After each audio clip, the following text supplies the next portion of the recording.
Muy buenas tardes, ¿se escucha bien? Bueno, muchas gracias Rocío, gracias a Silvina también y a todos los del centro de graduados que siempre son tan generosos conmigo a convocarme a estas charlas.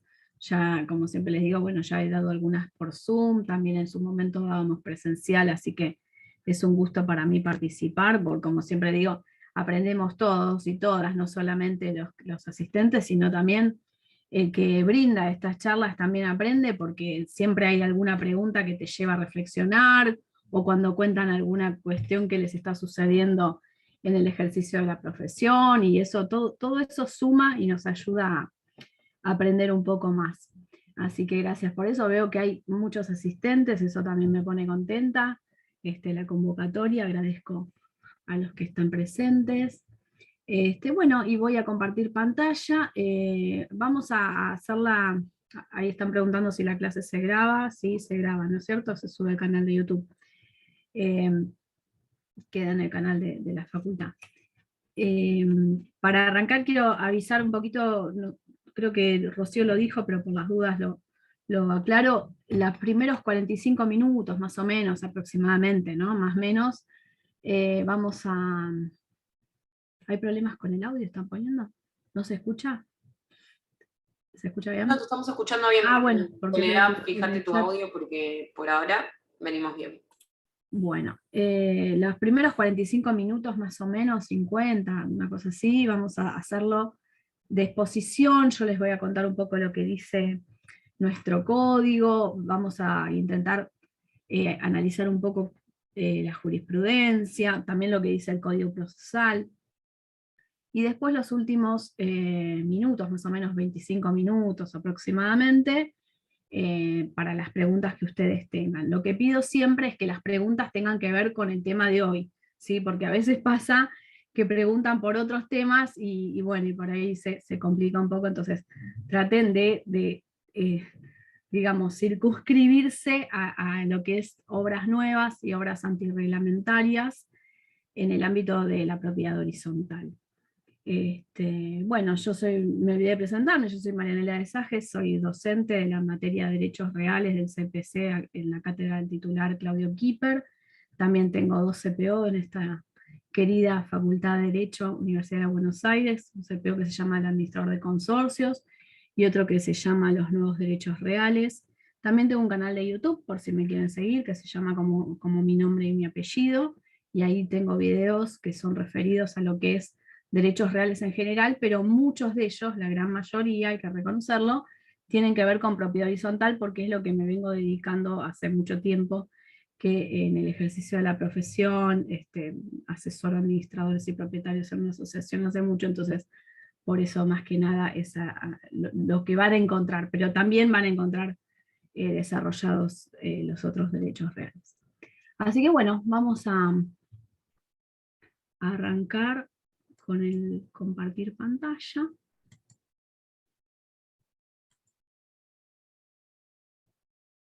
Bueno.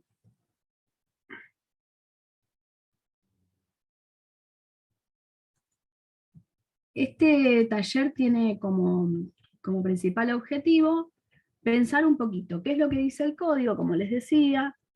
Por ahí vamos a hacer un poco un paralelo a cómo era antes con la ley 13.512.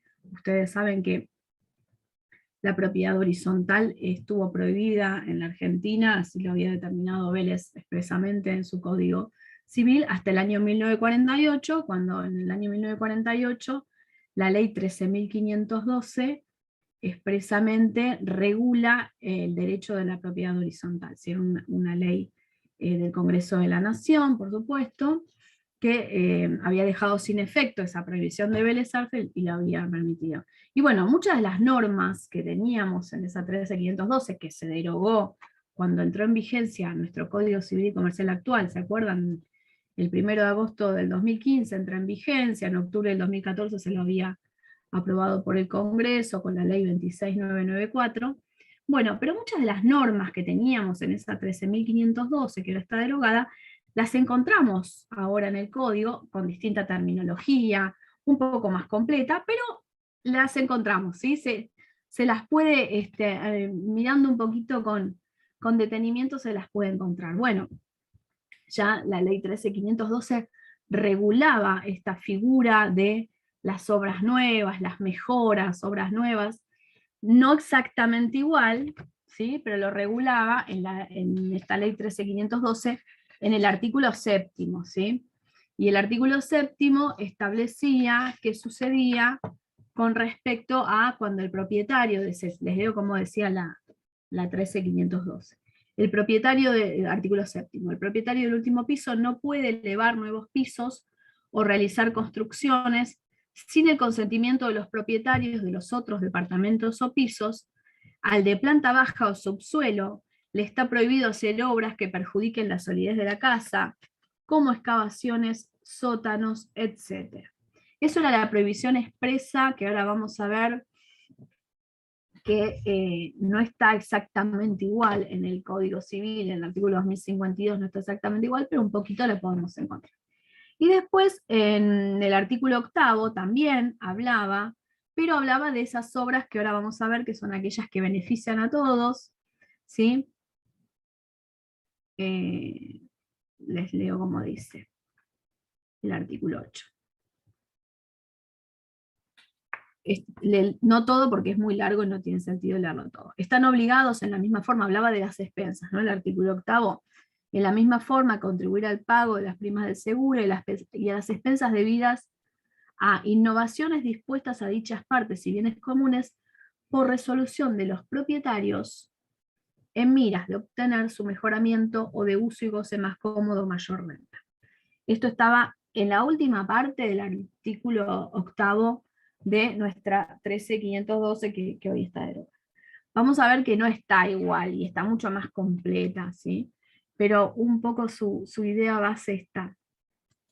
Vamos ahora de lleno a pensar un poco en el código actual. Les hice esa introducción para recordar un poquito cómo era esta figura antes, ¿sí? Pero ahora vamos a pensar un poco en la normativa vigente. A ver. Bueno, está regulado, por supuesto, en el libro 4º, que es donde están los derechos reales, el título 5º, que es propiedad horizontal, la parte general, la parte de la propiedad horizontal clásica, le podemos llamar, ¿no es cierto? Porque después teníamos la propiedad horizontal especial, ¿se acuerdan? Cuando habla de los conjuntos inmobiliarios. Y dentro de este título 5º, en el capítulo 3º, ¿sí? Le dedica específicamente el codificador actual un capítulo entero a lo que es, o casi entero, a lo que es modificaciones en sectores y partes comunes, ¿sí? Tengo que partir de esta base. Acá estamos hablando de obras en partes, cosas y sectores comunes. No vamos a pensar aquí en obras en partes propias. Y también tengo que hacer como un paréntesis para esto, porque no nos olvidemos que en propiedad horizontal tenemos una interrelación que se genera una vinculación muy estrecha entre las cosas propias y las cosas comunes, y que conforman un todo no escindible, dice el artículo 2039, ¿no? De nuestro Código Civil. Entonces, podemos decir que si bien la prohibición es solamente para las modificaciones en las partes comunes, nos va a costar un montón en la práctica hacer una modificación. Va a haber pocos casos, no les digo que no existe, pero son menos los casos de modificaciones en las partes propias específicamente que las modificaciones en las partes comunes. ¿Por qué? Porque recuerden que las partes propias se encuentran establecidas en el artículo 2043 de nuestro Código Civil y Comercial, y que como decían los autores, como decía el doctor Kipper y como decían otros doctrinarios, se trata de, en definitiva, como comúnmente se llamaba, ¿se acuerdan? Se lo denominaba así como un cubo de aire. ¿Sí? El artículo 2043, cuando dice qué es la parte propia, qué es lo que solamente le pertenecen de forma exclusiva en el derecho real de propiedad horizontal al titular o la titular de esa unidad funcional, podemos circunscribirlo a algo bastante estrecho, porque les leo el artículo 2043. Dice, son necesariamente propias con respecto a la unidad funcional las cosas y partes comprendidas en el volumen limitado por sus estructuras divisorias. Ese se está diciendo, con otras palabras, el cubo de aire, ¿sí? Entonces ese cubo de aire es lo que es realmente propio. Y después también enuncia, continúa este 2043 del código. Los tabiques internos no portantes, que serían estas puertas que dividen, pero que no son, que no hacen a la estructura, porque si hacen a la estructura ya no.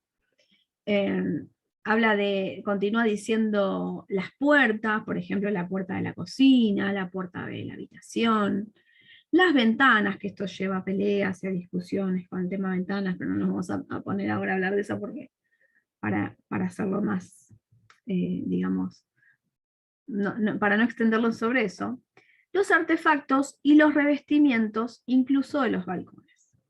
Entonces, esto es lo que expresamente nuestro código dice que son partes propias. Después, por supuesto, deja librado al reglamento, dice también son propias las cosas que susceptibles de un derecho exclusivo y son previstas como tales en el reglamento de propiedad horizontal, sin perjuicio de las restricciones que impone la convivencia ordenada. ¿Sí? Entonces, eso es lo que es propio. Entonces, imagínense, por eso les decía que va a ser bastante menos frecuente encontrar en propiedad horizontal obras en partes propias, me parece, que obras en partes que de alguna manera afecten un sector común. ¿Sí? Porque, como se podrán dar cuenta del análisis de este 2043, y también tenemos que estudiar el 2040, el 2041 y también el 2042, vamos a ver que son un montón las partes comunes.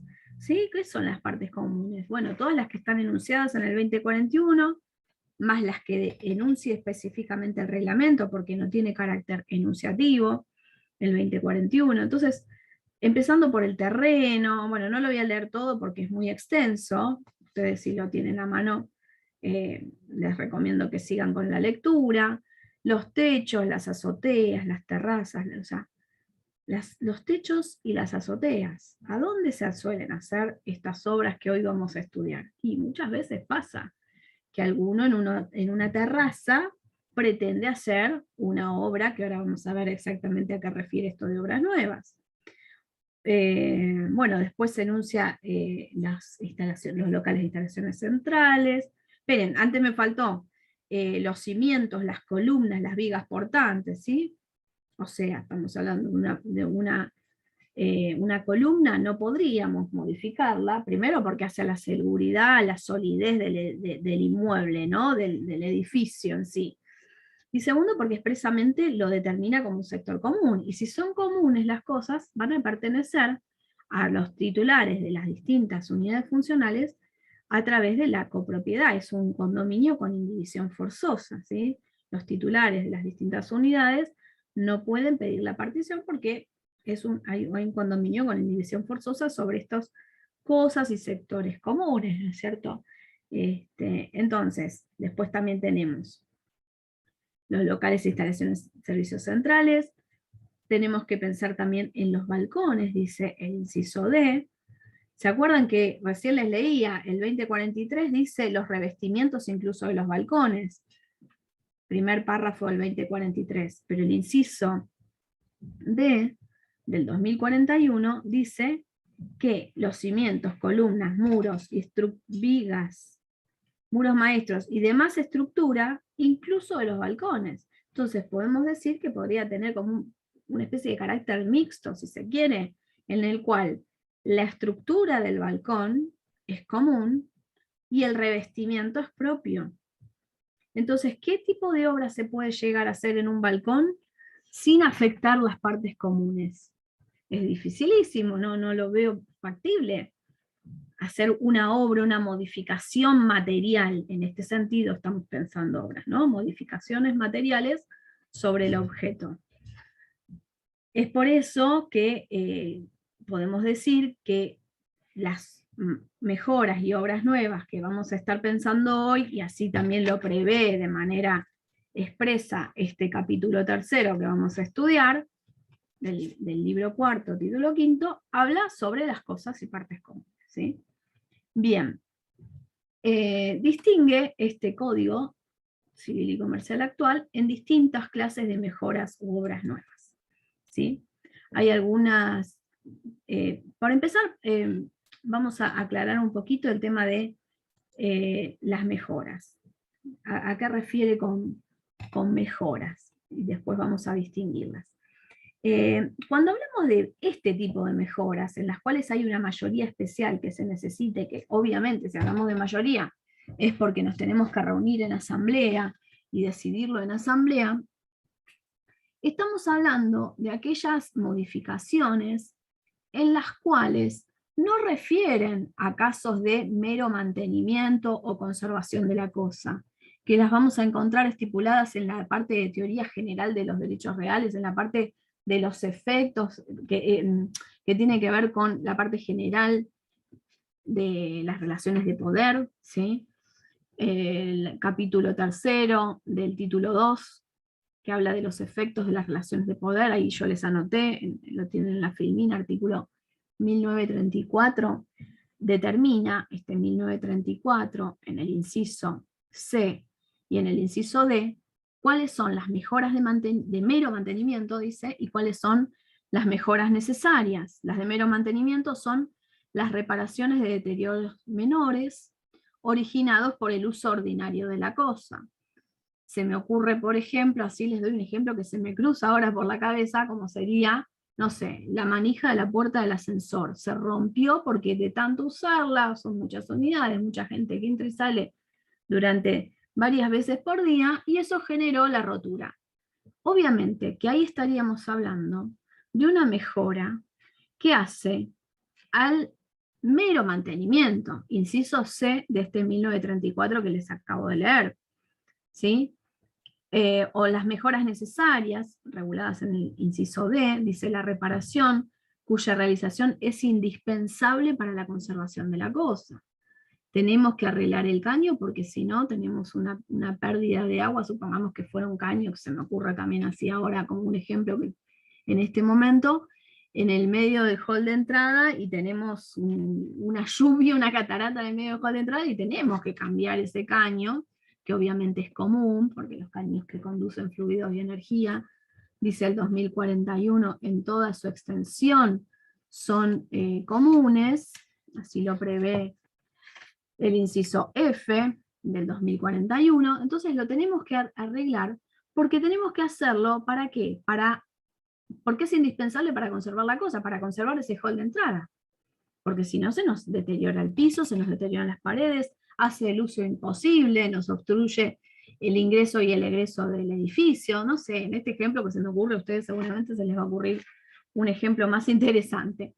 Entonces, a este tipo de obras que estamos pensando, o mejoras, mejor dicho, las del inciso C, las del inciso D del 1934, no son las que vamos a estudiar en este taller de hoy, porque no son a las que está refiriéndose el capítulo tercero del libro cuarto, o sea, artículo 2051 y siguientes.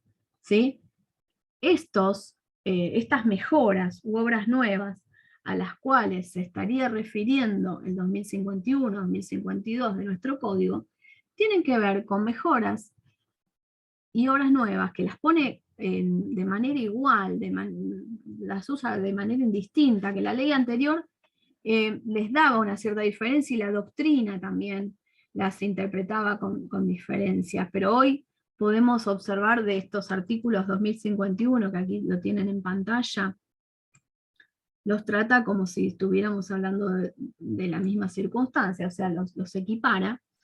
En este caso, el 2051, mejora u obra nueva, no estamos entonces, a todas luces, claramente, hablando de esas mejoras que hacen al mero mantenimiento o hacen a la conservación de la cosa. O sea, para cambiar la manija del ascensor, no voy a tener que hacer una asamblea, soy la administradora en este ejemplo que estoy planteando, una asamblea para que la mayoría me diga sí o no, si corresponde o no. Lo puedo hacer es una mejora, una mejora de mero mantenimiento, una reparación, si quieren también llamarle, que la podemos hacer, ahí se los coloqué en la filmina que están viendo, porque es un deber y al mismo tiempo es una potestad que tiene el administrador de realizar estas obras, está dentro de sus funciones principales, en el inciso C del 2067, establece, el inciso C del 2067, establece que es obligación, deber del administrador, dice, atender a la conservación de las cosas y partes comunes, a la seguridad de la estructura del edificio, bueno, dar cumplimiento con las normas de seguridad y verificaciones impuestas por las reglamentaciones locales. ¿Se dan cuenta? Entonces, si estamos hablando de una reparación o una mejora, si quieren llamarla en los términos del 1934, inciso C e inciso D, que hace al mantenimiento de la cosa, que hace indispensable para conservar la cosa, estaría dentro de las tareas, los deberes del administrador, y por lo tanto él lo tiene que hacer sin una previa asamblea que se lo imponga con una mayoría, que ahora vamos a ver cuál, ¿sí? Entonces, directamente el administrador debe realizar esas reparaciones del caño, que se me ocurrió el ejemplo, o de la manija del ascensor, o el espejo del ascensor, la llave de la puerta de entrada. Vamos a hacer una asamblea para cambiar la llave de la puerta de entrada que se rompió, son las 11 de la noche, no, se decide y chao, ¿no es cierto? Son ciertas tareas, funciones que justamente, principalmente, está el administrador como tarea principal mantener la conservación de la cosa. Entonces, por esa causa, es que él debería hacerlas, no es que es, ay, si tengo ganas la hago y si no, no. Está dentro de sus específicas obligaciones o deberes en los términos de este 2067 que les mencionaba recién. ¿Y cómo las tendría que, con qué dinero? Bueno, ahí también van a ver en pantalla que les anoté el artículo 2048 de nuestro Código Civil y Comercial, en el cual prevé, en el segundo párrafo, que estaría dentro de las obligaciones, bueno, no, perdón, está dentro de las obligaciones del administrador cobrar expensas, ahí está.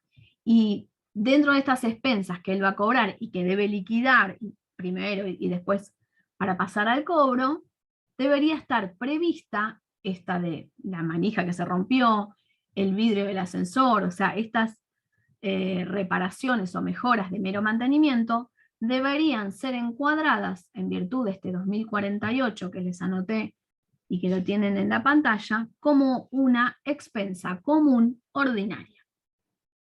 ¿Sí? Porque si ustedes analizan el segundo párrafo del 2048, dice, dentro de que el propietario está obligado a pagar, ¿no? Asimismo, leo la parte importante del 2048, asimismo debe pagar las expensas comunes ordinarias de administración, reparación o sustitución de cosas y partes comunes o bienes del consorcio, necesarias para mantener en buen estado las condiciones de seguridad, comodidad y decoro del inmueble y las resultantes de las obligaciones impuestas a la misma. Entonces lo tendría que hacer el administrador sin una asamblea que se le ordene y con cobrando digamos, el dinero de esa reparación tiene que ser en virtud de una expensa común ordinaria. ¿Sí? Estamos hablando claramente de las mejoras y obras que hacen al mantenimiento cotidiano de la cosa. No estamos hablando de aquellos supuestos en los cuales queremos darle una mejor estética al inmueble, al edificio, queremos mejorar la fachada, queremos hacer reparaciones que signifiquen, o mejor dicho, sustituciones que signifiquen una modificación, digamos, de la materia del, no, estamos hablando de cuestiones que hacen al mantenimiento de la cosa. ¿Sí? Ahora vamos a ir, sí, de lleno a lo que establece este capítulo tercero que les mencionaba hace un ratito, 2051 y siguientes.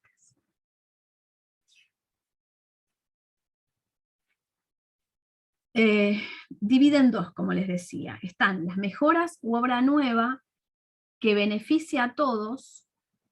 Hay como dos grandes grupos. Hay una mejora y obra nueva que beneficia a todos. Y hay una mejora u obra nueva que beneficia a un solo propietario, que esa la vamos a ver después.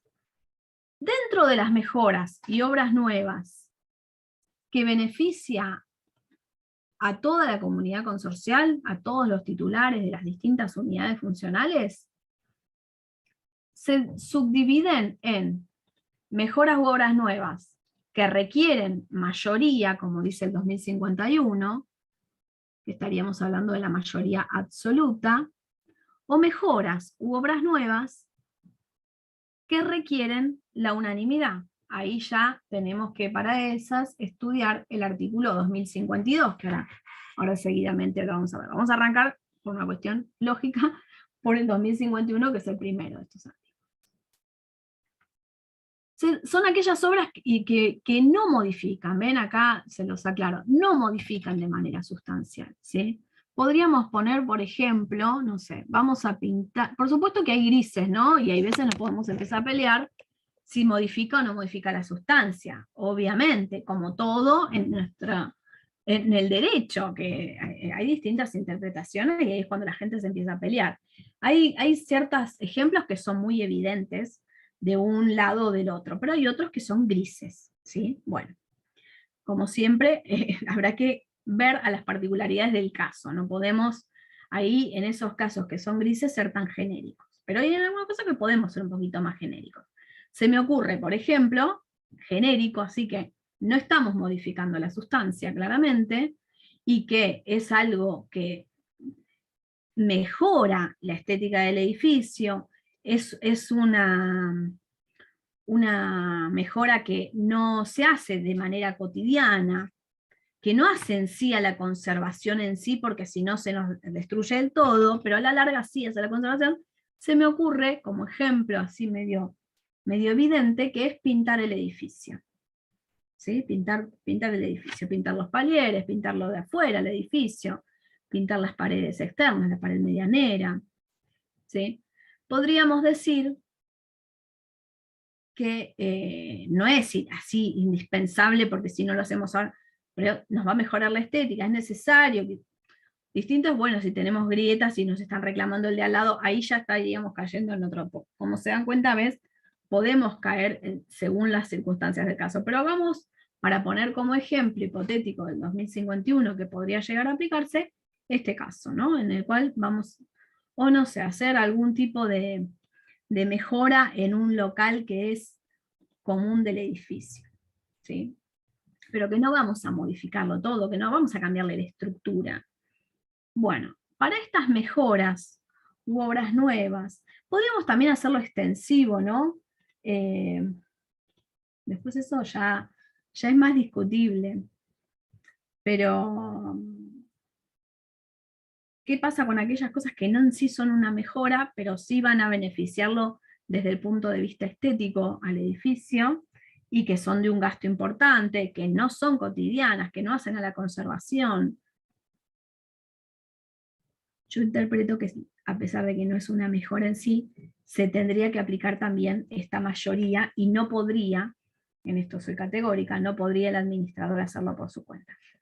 Doy, por ejemplo, esto no es una mejora, claramente, ¿no? Esto lo remarco, pero sería un gasto que tiene que hacer el consorcio a través del cobro de expensas, y que beneficia estéticamente, le va a dar una mejor renta, por ejemplo, comprar, no sé, todos los muebles del hall de entrada y comprar una pintura re linda, quizás de algún pintor que es conocido y que le va a dar una estética superior. Claramente no estamos haciendo una obra, ¿no es cierto? Pero entiendo que no estaría dentro de estas funciones o deberes que veíamos recién del administrador, del inciso C del artículo 2067, entonces el administrador por su cuenta no podría tomar la decisión de cambiar todos los sillones, cambiar los cuadros del hall de entrada, algo que hace a la estética, que no hace a la conservación, al mantenimiento. Y entonces se va a necesitar esta mayoría. No estamos hablando de mejora, claro que no, pero estamos hablando de una decisión que también tiene que ser por asamblea, previamente convocada, como son todas las asambleas, ¿no? Yo ya he dado talleres de asambleas en este centro de graduados y lo hemos comentado, y también lo van a encontrar en los textos que estudian. La asamblea convocada, como dice el reglamento, cumpliendo con las 3 fases, la fase constitutiva, que hace a la convocatoria, que hace a cumplir con la convocatoria como corresponde, que tiene que ser precisa ese orden del día. ¿Sí? No podemos poner situaciones importantes del consorcio. He visto algunas convocatorias así de incompletas. No, eso no se puede, o sea, no se debe hacer así, ¿no? Debe adquirir un mobiliario nuevo, ¿sí? O lo que sea, o realizar tal obra. Tiene que ser específico, detallado. Y además con la mayoría que ahora vamos a ver, ¿sí? Bueno, entonces, dice el código 2051, para realizar mejoras u obras nuevas sobre cosas y partes comunes, los propietarios o el consorcio requieren del consentimiento de la mayoría de los propietarios. Y acá un agregado muy interesante que no estaba en la 13.512, en la ley anterior, que es previo informe técnico de un profesional autorizado. Fíjense que está bueno porque no aclara qué profesional, lo deja al criterio de según lo que vamos a hacer. Qué sé yo, en algunos casos será un ingeniero, en otros casos será un arquitecto, eso lo determinarán los mismos consorcistas, quién es este profesional, en otros casos puede llegar a ser un agrimensor, el profesional autorizado que van a considerar que necesitan para este caso en particular, ¿no es cierto? Bueno, esto tiene varias cosas para analizar entonces. Acá estamos hablando de una obra que es para todos, que los va a dar un beneficio, una mejora para toda la comunidad consorcial, no solamente a un grupito ni a un consorcista, sino todos los integrantes del consorcio de alguna manera se van a ver afectados porque van a tener que pagar, si se decide hacer la obra, van a tener que pagar por esa mejora, por esa obra nueva, pero asimismo también van a tener un mayor valor. El tema del informe técnico me parece interesante también porque de alguna manera le pone un marco, ¿no?, a la obra que se va a hacer. Ahí se tiene que delimitar, obviamente. Si yo necesito un informe técnico es porque voy a tener un límite exacto de cuál va a ser los límites de esa obra. Y esto sirve porque a veces sucede, se ha visto varias veces, que la asamblea aprueba una cierta circunstancia, una cierta obra, y después resulta que en los hechos la obra es de mucho mayor envergadura, que dura muchísimo más tiempo que lo que se había pensado en esa asamblea. Entonces este informe técnico le va a poner un límite, entiendo yo, le va a delimitar, y eso me parece muy provechoso de este artículo, ¿sí? Muy interesante este agregado. Y lo impone con carácter obligatorio, ¿sí? Aquellos que estén en contra o que se hayan abstenido y demás podrían perfectamente ampararse en la falta de este informe técnico para atacar la validez de esa decisión, interpreto yo, porque exactamente el código dice previo informe técnico, no lo da a lugar a si se podrían, en caso de corresponder, no, dice previo informe técnico, o sea, lo dice de manera categórica. Entonces, yo interpreto que lo está diciendo de un carácter obligatorio. Si no falta, podría suceder que se lo reclame a esa decisión porque le falta eso. Mayoría absoluta, para estudiar mayoría absoluta tienen que ir al artículo 2060 de nuestro Código Civil y Comercial, que en el párrafo primero te explica, te define, conceptualiza lo que es la mayoría absoluta. Dice, las decisiones de la Asamblea son adoptadas por mayoría absoluta, computadas sobre la totalidad de los propietarios de las unidades funcionales, y se forma con la doble exigencia del número de unidades y de las partes proporcionales indivisas de estas con relación al conjunto. Acabo de leer el primer párrafo del 2060.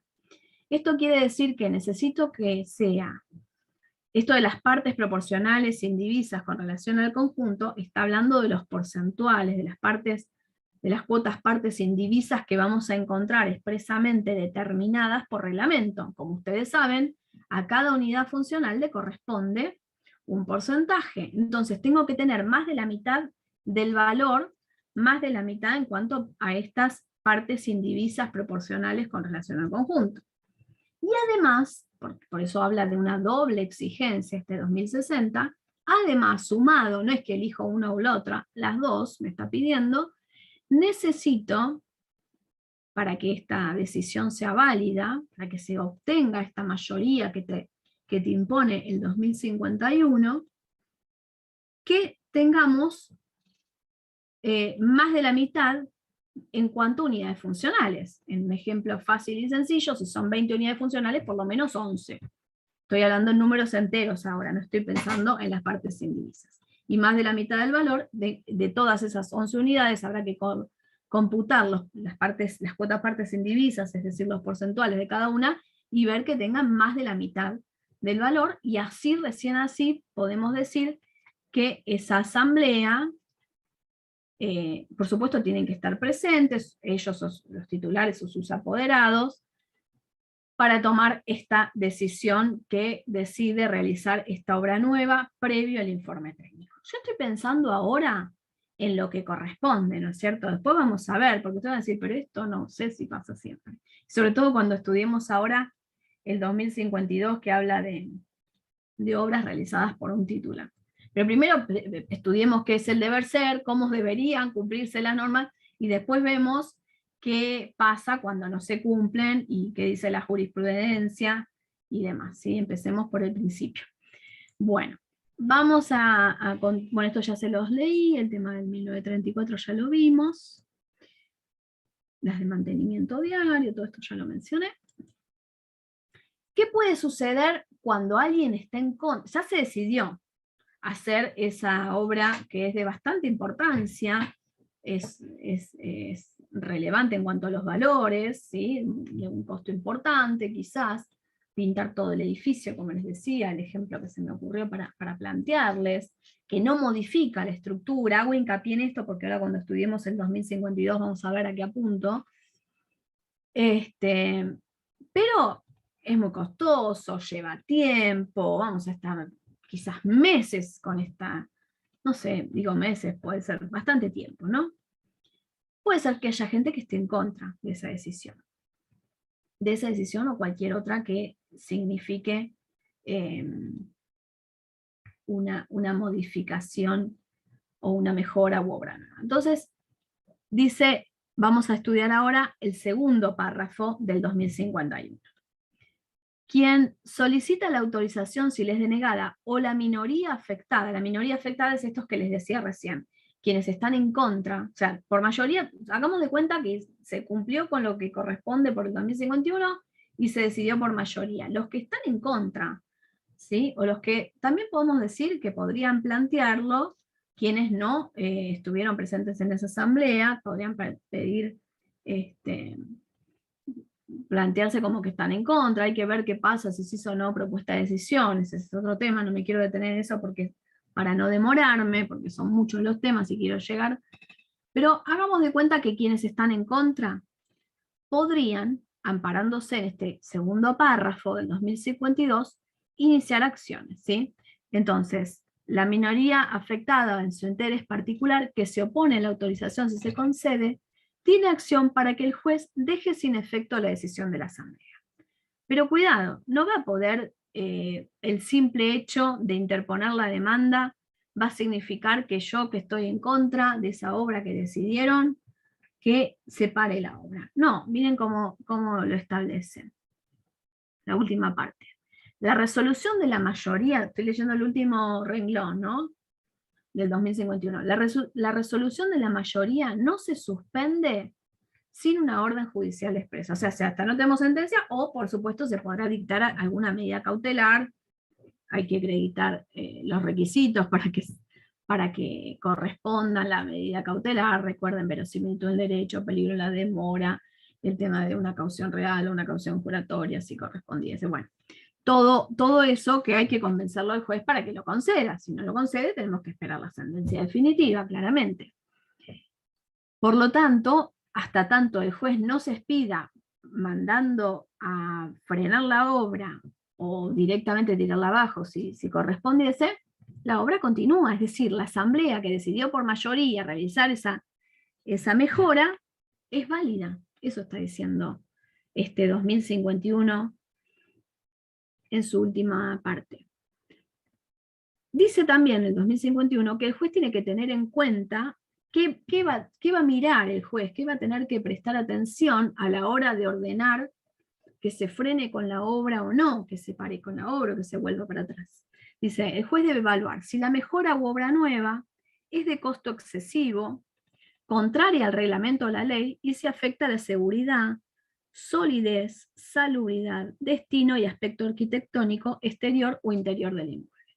Entonces, por supuesto que vamos a tener que los que estemos en contra y que estemos haciendo esta acción para tirar abajo para ordenar que se frene con esa obra, tenemos que convencer que ese informe técnico que se presentó no correspondía, que era defectuoso, que le faltaba explicar, que omitieron ciertas circunstancias importantes.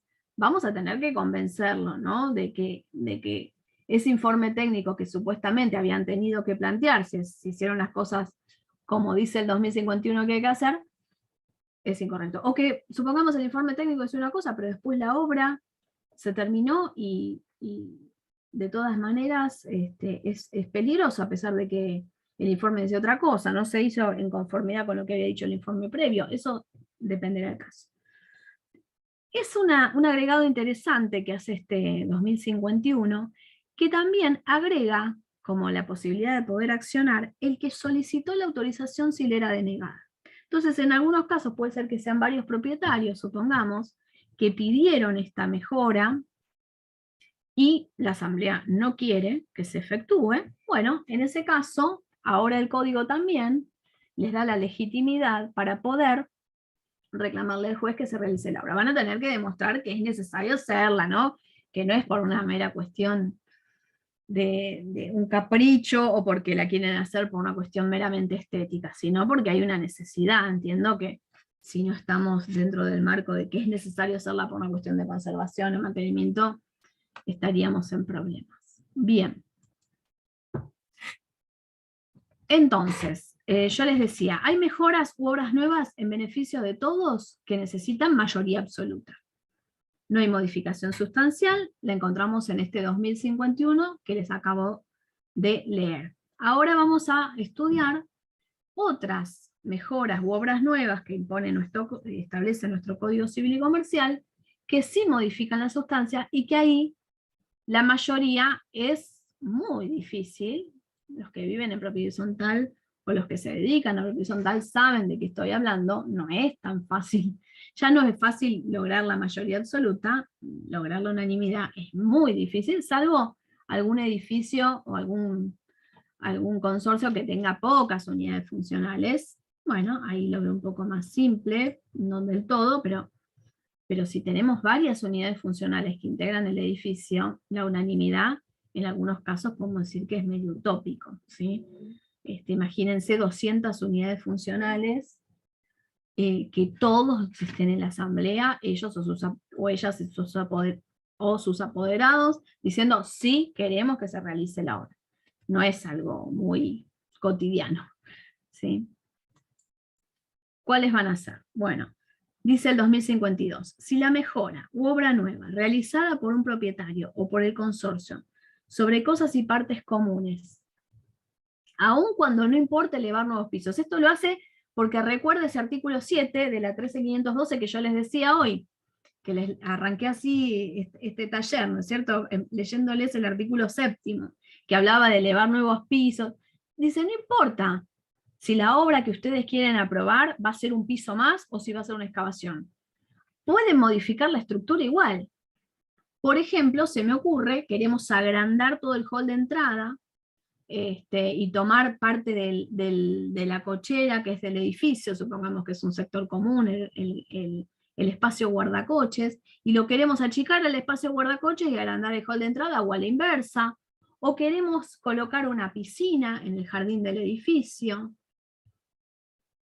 ¿sí? ¿Se dan cuenta? Ahí no estamos elevando un piso, no estamos haciendo un sótano, pero de todas maneras estamos cambiando claramente la estructura, la sustancia de esa cosa común, de ese sector común, y por lo tanto, aun cuando no signifique, dice el 2052, elevar nuevos pisos o hacer excavaciones, en el caso de que gravite o modifica la estructura del inmueble de manera sustancial, debe realizarse con el acuerdo unánime de los propietarios. ¿Sí? Esto es el primer párrafo del 2052. Necesitamos todos y todas las propietarias presentes en la asamblea o sus apoderados o apoderadas diciendo queremos colocar esa piscina, queremos tomar este sector común y convertirlo en una unidad funcional. Ahí hay que cambiar todo, hay que cambiar el reglamento, los planos, bueno, hasta también los títulos de las distintas unidades, seguramente en algunos casos habrá que cambiar también.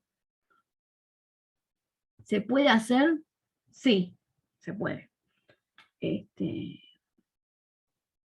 Lo podemos hacer siempre que tengamos la unanimidad.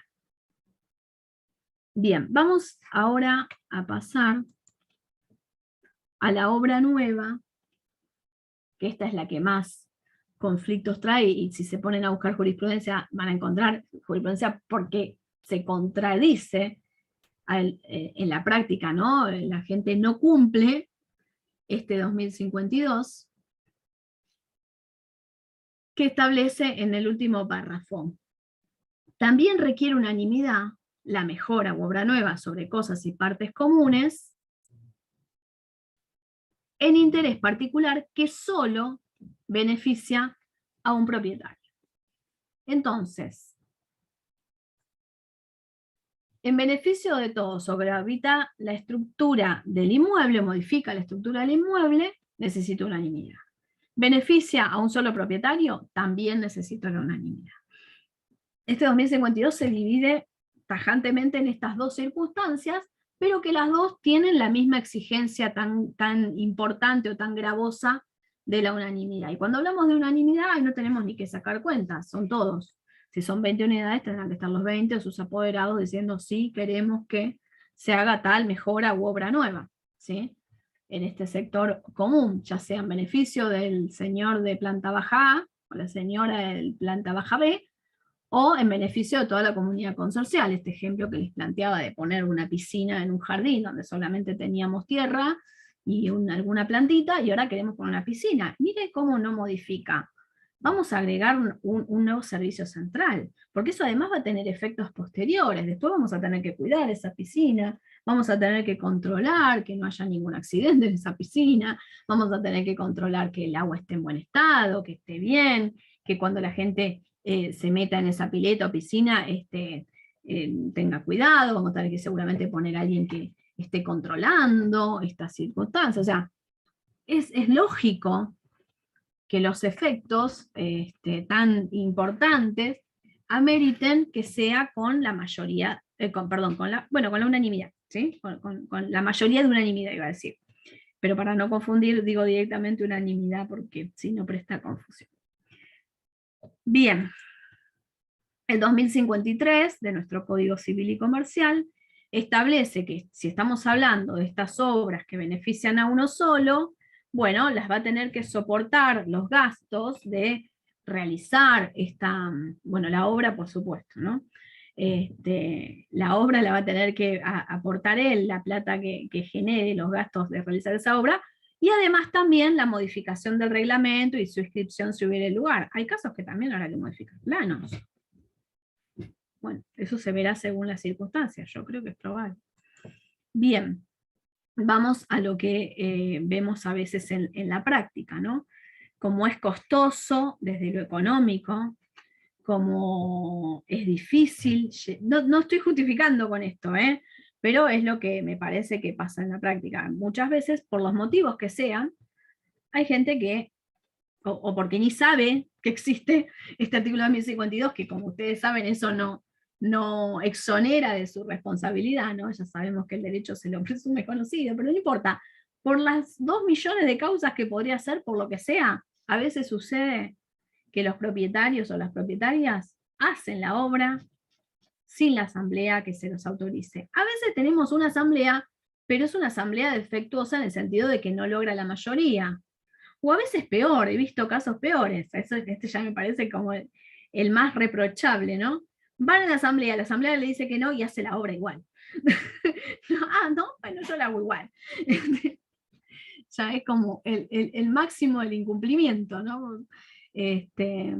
Porque bueno, le dicen con una asamblea que no fueron todos, pero se lo aprobaron igual, también está mal, también es incumpliendo con el 2052, pero ya el otro caso es como el extremo del no me importa nada, el extremo del ser egoísta y creerme que soy solo en el mundo, o sea, pasa, lamentablemente en propiedad horizontal no hay mucha gente que esté convencida de que en definitiva están conviviendo todos, ¿sí? Porque son todos convivientes en un mismo edificio, en un inmueble edificado, entonces como las partes comunes les pertenecen a todos, no podemos decidir hacer lo que queremos por el simple hecho de que soy el dueño de la unidad funcional número X, ¿sí? Pero bueno, pasa. ¿Qué hay que hacer en estos casos de incumplimiento? Bueno, hay distintas posibilidades. Por un lado está el Código Procesal Civil y Comercial de la Nación, estoy hablando de la justicia ordinaria, ¿no? Y el Código Procesal Civil y Comercial de la Nación. Tenemos el artículo 619, que establece el interdicto de obra nueva. Lo que pasa que este interdicto, vamos a ver que tiene en su ámbito de aplicación, se nos complica un poco, ahora les voy a explicar por qué. Dice, cuando se hubiere comenzado una obra, 619, cuando se hubiere comenzado una obra que afectare un inmueble, su poseedor o tenedor podrá promover el interdicto de obra nueva, será inadmisible si aquella estuviere concluida o próxima a su terminación. Acá el ámbito de aplicación lo acota, ¿no es cierto? Si está terminada o está próxima a terminarse. ¿Qué sucede con estas habitaciones que pretende hacer o que hizo este señor de planta baja A y se mandó a hacer una habitación en este patio común de uso exclusivo, que es lo que a veces vemos, ¿no? Caso que he visto y que si ustedes se ponen a buscar jurisprudencia la van a encontrar. Quizás lo hace en un rato, un día tarda. Imagínense, dice que aquella obra no esté concluida o próxima a su terminación. Hasta que busca el abogado, el administrador, se ponen a redactar el interdicto, lo presentan en tribunales, ya está. ¿Sí? Entonces nos queda un poco difícil su aplicación. La acción se dirigirá contra el dueño de la obra, continúa el 619, y si fuera desconocido, contra el director o encargado de ella, tramitará por el juicio sumarísimo, y el juez podrá ordenar preventivamente la suspensión de la obra. Recuerden que los interdictos prescriben al año, ¿sí? Pero acá, esto del año no se aplica, porque podemos decir que si dice que es inadmisible cuando la obra esté concluida próxima a su terminación, salvo que la obra dure más de un año, es mucho más acotado el tiempo que tenemos para este tipo de interdictos. Entonces, es bastante complejo, salvo que se manden a hacer una obra enorme, quieran hacer un nuevo edificio en el patio del edificio mismo, en el jardín, ¿sí? Salvo casos así de obras de gigantesca envergadura, yo veo que es un poco complicado. Y lo mismo nos pasa con el 2241 del Código Civil y Comercial, ahí me voy al Código Civil y Comercial de la Nación, acá tienen el artículo que les mencionaba. El legitimado activo es el poseedor o el tenedor, poder administrador del consorcio hacerlo, ¿no? Y el pasivo va a ser el director de la obra o el encargado de ella. El juez puede disponer la suspensión, dice el artículo 620, o a veces su demolición, ¿sí? Y restitución a las cosas al estado anterior. Después tenemos también que analizar de nuestro Código Civil y Comercial el 2241, que habla de la acción de despojo y lo que es la acción de obra nueva en virtud de un desapoderamiento o despojo, ¿sí? Este es el artículo 2241, que les voy a leer solo la parte que refiere a la obra nueva, porque el despojo, recuerden, que es una acción posesoria que corresponde cuando alguien te desapodera de algo y poder entablar esa acción, ¿no? segundito, les leo la parte que tiene que ver con la obra. 2241 sería el primero, segundo, tercer párrafo. La acción comprende el desapoderamiento producido por la realización de una obra que se comienza a hacer otra vez, que se comienza a hacer en el objeto sobre el cual el actor ejerce la posesión o la tenencia. Hablamos de comienza a hacer, y ahí también es muy acotado el ámbito de aplicación, ¿no es cierto? Porque si se comenzó a hacer la obra y cuando ya esté próxima a concluirse, o cuando esté en la mitad de la obra, ya dejamos de ser el comienzo de la obra, por lo tanto también podrían considerarse que no cumple con este requisito que impone este 2241, ¿sí? Esta acción posesoria de despojo en virtud de la producción de la realización de una obra, o la realización de una obra. El legitimado activo va a ser el poseedor o el tenedor, ¿sí? Todos los poseedores y tenedores ahora le dan la legitimación activa para las acciones posesorias, nuestro Código Civil y Comercial, y el legitimado pasivo va a ser el despojante, sus herederos, sucesores, cuando lo hacen en virtud de una obra, ¿no? O sea, te están despojando a través de una obra que están haciendo en una parte que te pertenece, o que sos poseedor o tenedor. Mejor de pertenecer vamos a decir que sos poseedor o tenedor, porque estamos en el ámbito de las acciones posesorias. Después tendríamos también la acción real reivindicatoria. En algún lado se los había anotado, acá está, 2252 y siguientes, ¿sí? También, esta es una acción que le corresponde a quienes son titulares de los derechos reales, son los legitimados activos. Tal veces también podríamos ir por la acción posesoria de obra nueva en virtud de una turbación, para eso tienen que estudiar el 2242, ¿sí? Hay una amenaza fundada de sufrir el desapoderamiento y los actos que anuncian la inminente realización de una obra. Esto lo van a encontrar en el segundo párrafo del 2242. Te están amenazando de que van a hacer una obra.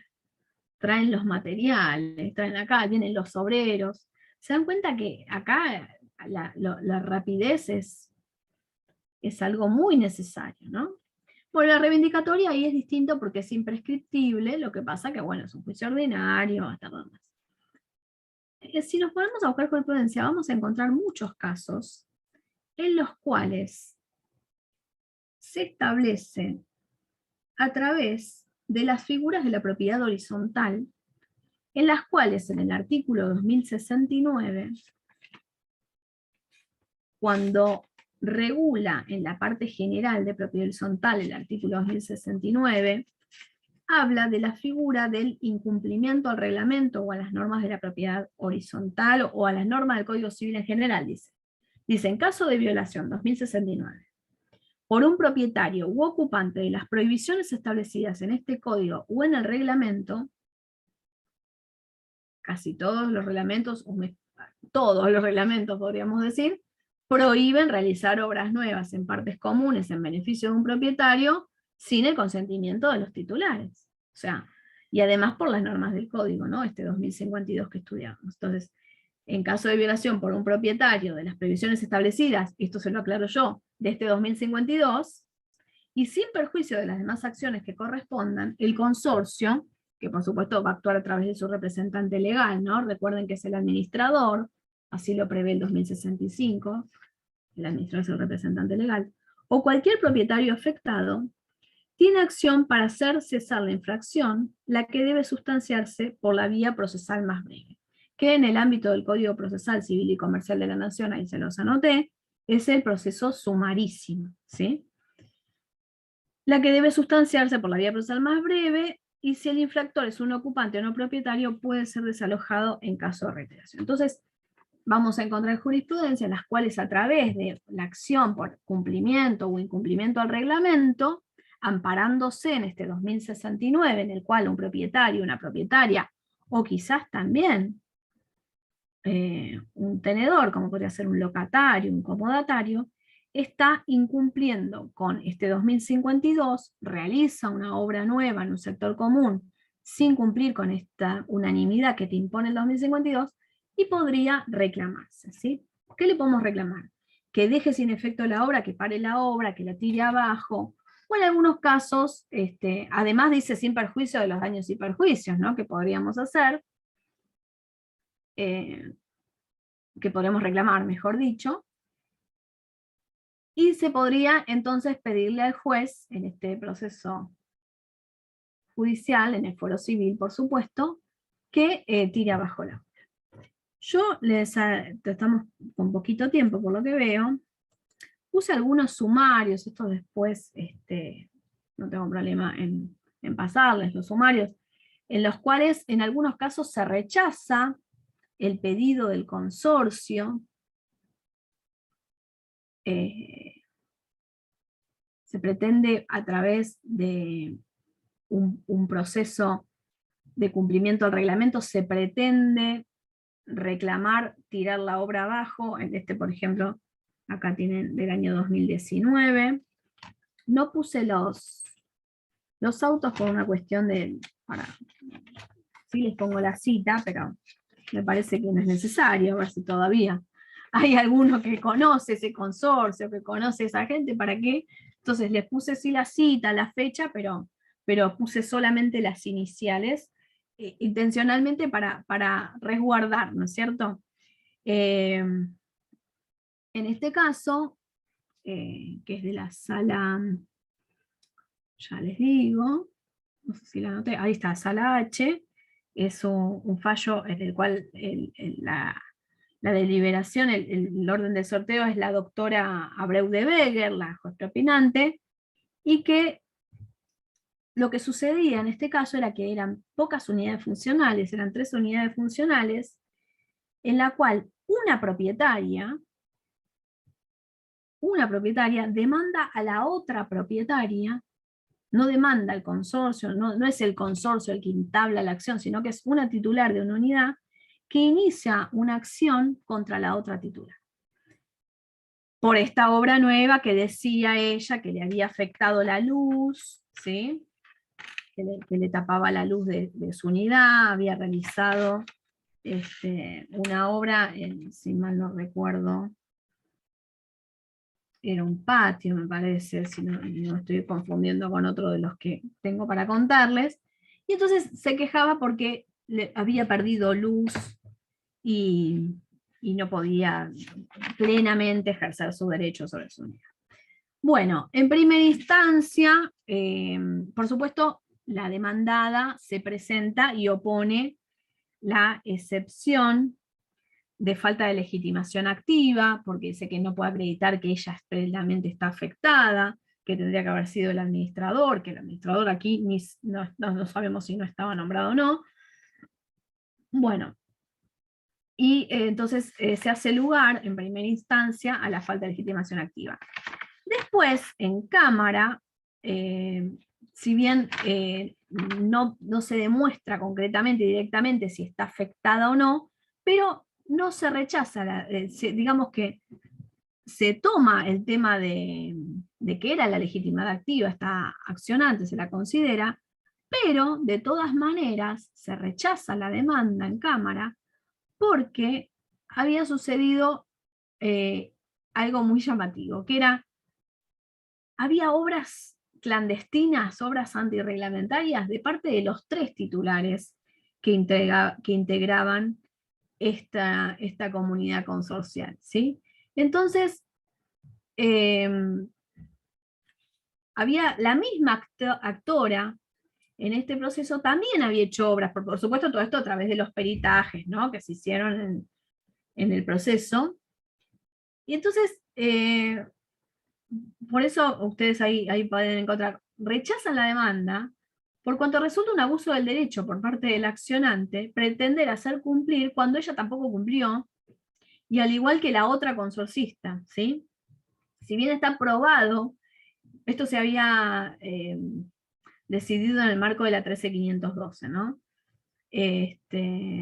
Entonces, en virtud de que ella también había hecho un incumplimiento y que todos los 3 titulares integrantes habían hecho una modificación, cada uno había hecho por su parte una modificación, y que eran flagrantes las violaciones al reglamento, dice, de parte de la actora, de parte del demandado, de parte de todos, y que ordenar tirar abajo todas estas modificaciones iba quizás a afectar a la solidez del edificio.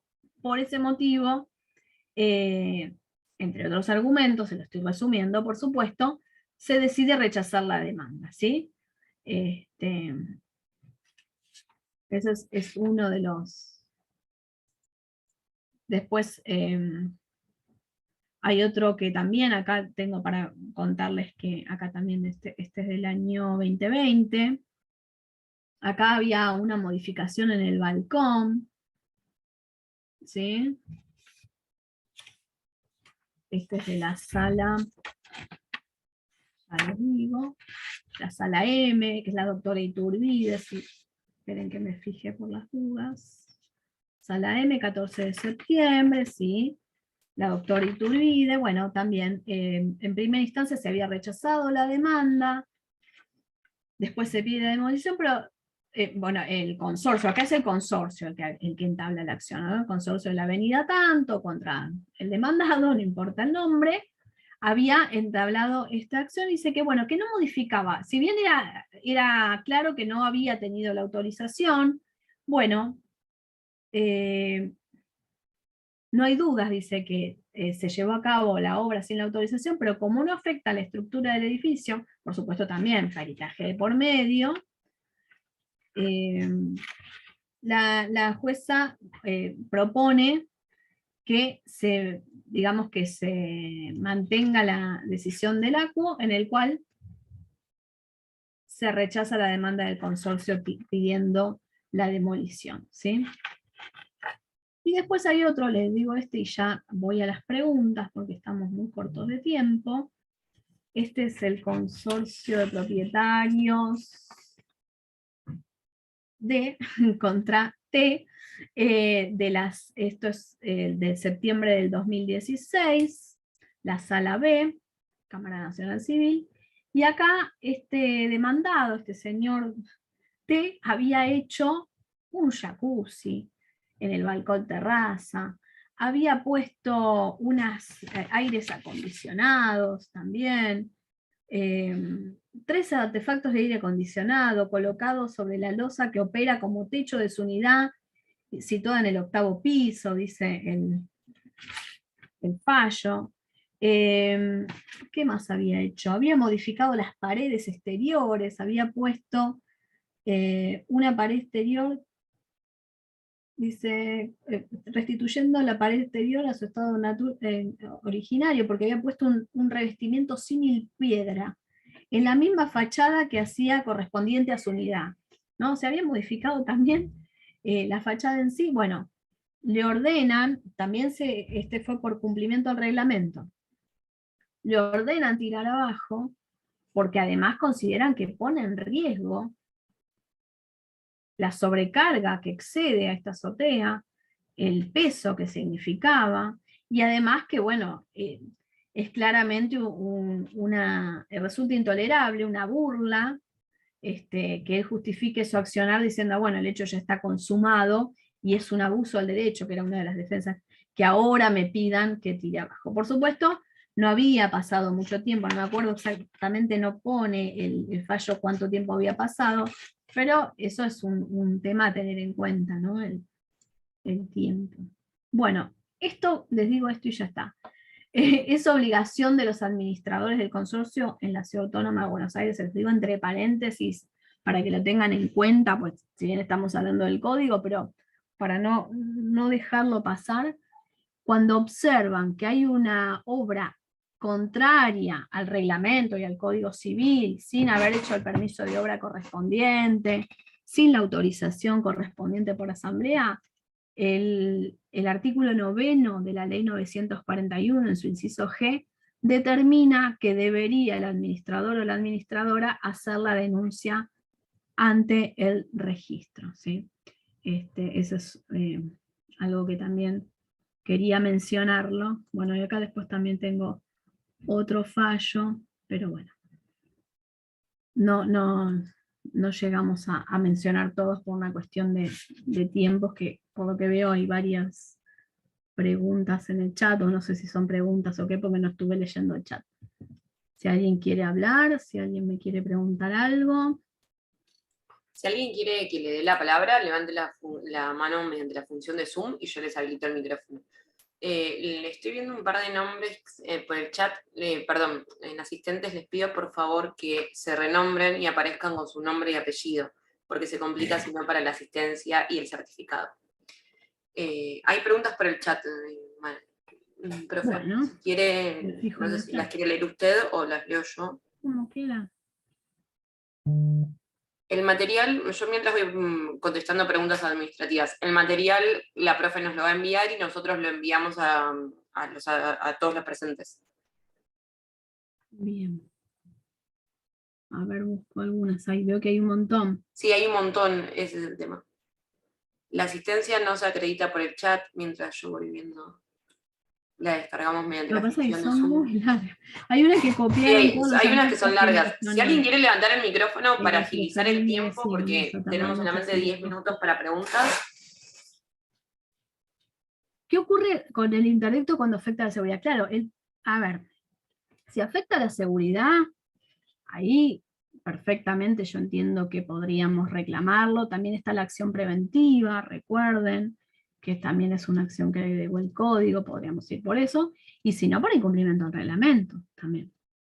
Si uno se pone a buscar jurisprudencia, va a encontrar que cuando se puede probar, ¿no? Porque como ustedes saben, en los procesos judiciales tenemos que probar que afecta a la seguridad, a la solidez del edificio. Ahí, por supuesto, que es mucho más factible que el juez ordene a tirar abajo la obra que cuando no se puede acreditar, justamente el consorcio no puede acreditar que se ha afectado la solidez. Todo eso con peritos, un arquitecto, ingeniero, según el caso, y demás, ¿sí? Ahí Sandra está levantando la mano.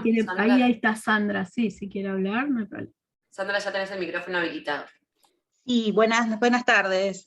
Doctora, le quisiera hacer una pregunta sobre unas reformas que un copropietario hace en un balcón interior de la unidad funcional. Intenta levantar un lavadero, cerrando el balcón. Bueno, se le envía carta documentos, se hace una asamblea, y él entonces desiste de hacer el cerramiento, pero modifica cañerías, y de hecho instala un lavadero igual, solo que no tiene paredes ni techo. Instala el lavarropa, pone un tender, y el otro copropietario que está enfrente tiene todas las ventanas de la unidad funcional mirando hacia un lavadero ahora. Hay un cambio de estructura, claramente, hay un cambio de partes comunes. Ya Sí. Recordemos que el 2041, inciso F, dice que las cañerías que conducen fluido de energía en toda su extensión son comunes, o sea que las que están adentro de la unidad funcional también lo son, así que encuadramos en este 2052, incumpliendo este 2052, ¿no? Sí, yo Tendría la duda que que haber tengo es la solicitado siguiente. autorización. ¿Cómo? El consorcio, como esto afecta específicamente a la unidad funcional de mi cliente, el consorcio no quiere llevar a cabo la acción judicial. Podría el afectado también, perfectamente sí, podría. Sí, legitimado está. Yo lo que le quería preguntar es si usted tiene conocimiento acerca de qué dice la jurisprudencia en estos casos, ¿no? Por eso les digo, vieron que, por supuesto, yo mencioné algunas y me quedó alguno también sin mencionar. Hay muchísimas jurisprudencias. Ustedes se ponen a buscar porque en yo los la verdad que encontré un de montón. todo en mi búsqueda. Todo depende de los casos particulares. Tiene que ver si se demuestra que afecta o no la solidez, si se demuestra que afecta o no la estética. Sí, por supuesto, hay algunos jueces que son un poco más rigurosos, podemos decir, y que ante la menor modificación mandan a tirar abajo, y hay otros que son un poquito más podemos decir permisivo, si quieren, no sé si es la palabra Claro, que yo corresponde. lo que pensaba tal vez, mi cliente me dice que por ahí no le interesa tanto que le hagan sacar las cañerías. Lo que más afecta a mi cliente es el ruido del lavarropas y obviamente usted imagínese que él abre las ventanas de su living. Sí, Estamos no, hablando por supuesto que yo entiendo por lo que me está planteando que habría que iniciar la acción. Pero bueno, eso ya es cuestión particular de la decisión de ese afectado, ¿no? El Claro. consorcio también tendría No, eso desde ya, pero ya, correspondencia. bueno, es una batalla perdida, lamentablemente, con el consorcio, porque, bueno, los consorcios hoy en día, con el tema económico, Sí, no hay dinero, y bueno, sí, lamentablemente, como por la conformación del edificio, el afectado es mi cliente. El sí, resto de las unidades, como miran hacia otro lado, no les importa que a mi claro. cliente no pueda abrir ninguna ventana, la verdad es Sí, no, esa. vieron que arranqué, una de las cosas que dije al inicio es, hay muchas actitudes mezquinas en propiedad horizontal, a pesar de que no tendría que ser así porque somos todos convivientes, ¿no? Pero lamentablemente pasa, porque me parece que está un poco así la sociedad. Pero bueno, vamos a pasar a otra pregunta porque no nos podemos detener tanto, Sí. porque miren todas las preguntas que hay y nos Decía, faltan 5 minutos. te estoy habilitando el audio, ya tenés el audio. Hola, ¿qué tal? Si Pido puede por ser favor que sean discreta y concisos en las específica. preguntas, porque tenemos 3 manos levantadas, a ver si también podemos levantar alguna del chat. Por eso, Perfecto. lo más detallado específico que se pueda. Buenas tardes. La pregunta es esta. ¿Cómo opera la prescripción en el caso de obras antirreglamentarias que en su momento nunca fueron denunciadas por el administrador, en cuanto a la acción del consorcio para hacer que esas obras vuelvan a su estado anterior? Que, por ejemplo, impliquen modificaciones de porcentuales, ¿sí? Se podría iniciar la acción igual, a pesar de que ha pasado mucho tiempo. Podríamos decir que por la contractual son 5 años, ¿no es cierto? Pero de todas maneras, no se podría permitir un beneficio económico. Ustedes saben que a mayor superficie cubierta tengo, mayor porcentaje me corresponde de porcentaje y en consecuencia pagar más despensas, ¿no es cierto? Claro. Entonces no me puedo amparar en, pasó hace mucho tiempo y por eso pagar menos expensas, un porcentaje inferior al que me corresponde por esta nueva realidad que hice, nueva realidad o aunque sea hace varios años, que he realizado y encima la realicé contrario a la ley 13.512, seguramente habrá sido. ¿Se entiende? Sí. Entonces yo entiendo que de todas maneras quizás no se podrá, si pasó mucho tiempo, reclamar, tirar abajo, pero sí reclamar que se modifique el reglamento y que se adecue a esta nueva realidad. Y que, por supuesto, todo esto, como dice el 2053, a costa de este que se benefició con esa obra. Bien, gracias. De nada. Ahí le estoy dando el audio a Sandra. Sandra, ya tenés el audio.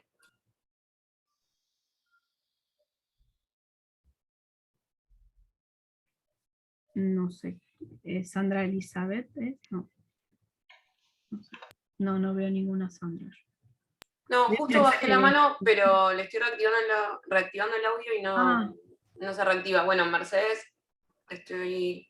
Sí, Mercedes, sí veo que tiene la mano. Sí, buenas noches. Hola.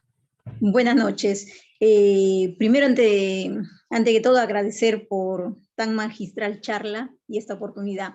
Mire, yo le deseaba consultar sobre justamente una consulta que me hicieron, es sobre la administración de un consorcio de un edificio de locales en la avenida Corrientes, ¿no? El caso es que antes los consorcistas pagaban a una cuenta del banco, ¿sí? Del consorcio. Ahora les están haciendo pagar a una cuenta del administrador, algo que yo estaba, no sé si leí que las cuentas se hacían el pago sobre el consorcio, a nombre del consorcio, no a a nombre del administrador. Sí. ¿Puede ser? Bien, Mercedes, si bien no tiene que ver con el tema que estamos tratando, que son obras nuevas, modificaciones en sectores comunes, por una cuestión de no dejarte con la duda, te voy a responder. Gracias. Es necesario que el consorcio de propietarios sea el titular de la cuenta bancaria, y mucho más si es en el ámbito de la Ciudad Autónoma de Buenos Aires, la ley 941, establece que las expensas se deben abonar en la cuenta bancaria del consorcio. Así que el administrador que tomó esa decisión unilateralmente, obviamente que está incumpliendo con la ley 941. Si es así, ¿no? Si entendí bien, Sí, y que él unilateralmente lo hizo. Perfecto, sí, Entonces sí. podrá Sí. ser denunciado en el registro público de administradores, los propietarios tendrán que pedirle que sea a una cuenta bancaria cuya titularidad pertenezca al consorcio. ¿Sí? Perfecto, De perfecto, nada. perfecto. Gracias. Les pido que Bueno. sean las preguntas de este tema, por favor. Ahí voy con Sandra. Sandra, le estoy reactivando el Vale. audio. La verdad es que estoy leyendo el chat, pido disculpas, pero no podemos micrófono y chat, y encima las preguntas del chat son largas. Sí, Entiendo que entonces, pueden ser sí. muy interesantes, pero que alguien, si quiere, levante la mano y hacemos eso, porque Porque es más podemos dinámico. hacer, Rocío, más adelante hacer una segunda parte, un bis. Sí, sí, sí. de esta, si los asistentes están interesados, por supuesto, ¿no? Sandra, ya tenés la palabra. Sí, Pero- quería aclarar eso porque siempre quedan preguntas por el chat colgadas. Les pido disculpas, pero a veces son súper largas Claro, y sí, estamos cortos de tiempo. Sí, hola, buenas noches. Antes no podía activar el audio. sí. ¿Se me Buenas escucha? noches. Sí, sí, se escucha muy bien. Bueno, mire, doctora, la consulta es la siguiente. Un cliente compró una unidad funcional, pero en un pasillo, sin expensas, sin nada, pero no deja de ser propiedad horizontal. Cuando la compró no tenía los planos de la construcción de arriba, de la terraza. Ahora el señor falleció y bueno, las hijas quieren venderlo y obviamente se encuentran con que no hay planos, no pueden. ¿Cómo podría ¿Cómo no hay planos? rectificar No eso? Si pueden, se no puede entiendo. rectificar o si no ¿Qué se quiere puede. decir Es del con año que- 74 la compra. Tiene ¿Qué quiere decir escritura, que no hay pero planos si bueno, no no pueden? tiene No los planos entiendo. como corresponde, ¿no? No entiendo que a qué apunta esto de los planos, a qué se está refiriendo. Que Una al no unidad tener los funcional. planos, Sí. ¿qué pasa con la propiedad? Como es una propiedad horizontal, ¿qué pasa con las demás unidades funcionales, no? Pero él tiene un título que es una escritura pública que refiere a qué es su cliente. El título refiere a toda la construcción de abajo, de la unidad funcional número Bien. 6. Y el que compró. Compró eso, pero además estaba construido arriba dos ambientes más. Sí. Y eso se hizo sin aprobación en el gobierno de la ciudad, supongamos, y demás. Sí, no, es en la provincia de Buenos Aires sin la aprobación municipal. Y bueno, van a tener que regularizar todo eso, van a tener que hacer el plano de eso, inscribirlo y demás, y modificar el reglamento seguramente y la escritura. Van a Ahí tener está, que hacer entonces todo eso. inscribirlo, modificar el Sí. reglamento y por Sí, supuesto si le estoy darle entendiendo bien la participación a los pregunta, demás propietarios tendrían que de las demás regularizar. unidades funcionales. Sí, van a tener que adecuar la realidad registral a la realidad edilicia. Perfecto, doctora, muchas gracias. De nada. Bueno, profe, ya estaríamos Bueno. en tiempo. Muy bien, muchas gracias a todos y a todas. Un gusto. Nos vemos la próxima.